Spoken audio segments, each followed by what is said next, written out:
It was a year of drought. We had almost nothing to eat. My donkey was weak and slow, and our old camel gave no milk. My baby cried all night from hunger, but I had little milk to offer. When we reached Mecca to look for a child to nurse, every woman rejected the orphan boy, Muhammad, because he had no father who could reward us. As we prepared to leave empty-handed, I told my husband, "I cannot go back with nothing. Let me take that orphan boy." He agreed, saying, "Perhaps God will bless us through him." I lifted him into my arms, and the moment I did, my milk flowed freely. He drank fully, and so did my son. That night, both children slept soundly. In the morning, my husband went to the camel, and to his surprise, it was full of milk. He milked it, and we drank until satisfied. He looked at me and said, "Haleemah, this child is a blessing."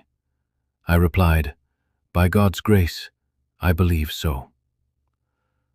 From that moment on, their lives were marked by extraordinary fortune.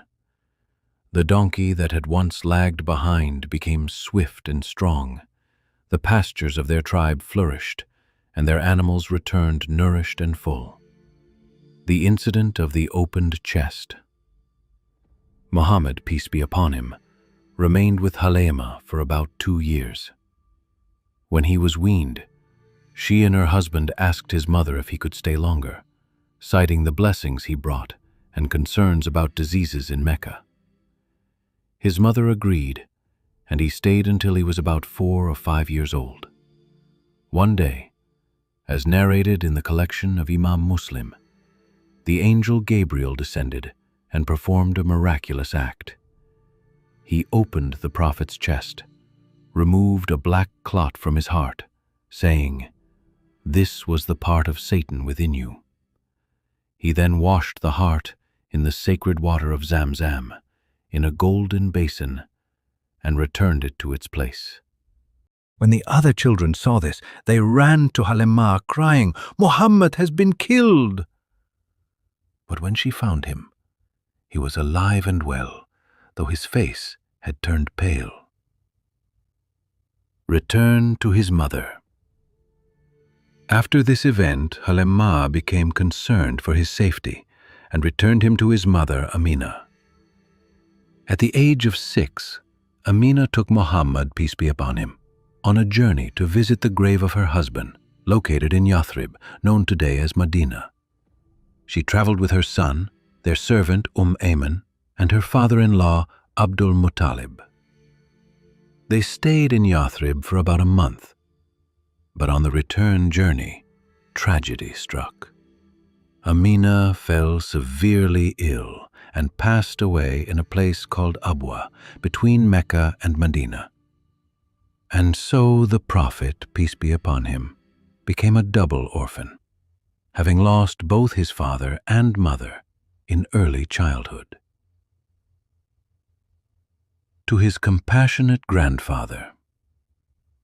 After the passing of his mother, the young Muhammad, peace and blessings be upon him, was brought back to Mecca by his grandfather Abdul Muttalib. The grief of losing his daughter, followed by the sorrow of caring for his orphaned grandson, deeply moved him. Yet he cherished Muhammad, peace be upon him, more than he had ever cared for his own children. A special place was reserved for him near the Kaaba. Abdul Muttalib had a mat laid in the shade beside the sanctuary. His sons would respectfully sit around it, never on it.